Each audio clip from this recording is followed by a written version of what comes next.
কালকের এই দিনটায়, এই জুমার দিনে আল্লাহ তাআলা সাইয়েদনা আদম আলাইহিস সালামকে তৈরি করেছে। সুবহানাল্লাহ। বিশ্বনবী বলেন, লাম্মা খালাকাল্লাহু আদামা ওয়া কানা তুলুহু 60 যিরাআন। আল্লাহ তাআলা যখন আদম আলাইহিস সালামকে তৈরি করলেন 60 হাত লম্বা করে তৈরি করলেন। সুবহানাল্লাহ। আর আমরাও যারা জান্নাতে ঢুকবো আমাদের আকৃতি থাকবে 60 হাত লম্বা। মজা করে সুবহানাল্লাহ পড়তে পারলেন না? আল্লাহ সাইয়েদনা আদমকে তৈরি করলেন এই জুমার দিনে।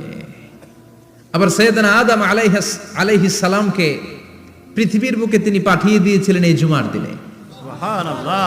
কুল নাহবিতু মিনহা জামিআ, ও Adam, go down with your wife, তোমার স্ত্রী হাওয়াকে নিয়ে পৃথিবীতে নামো।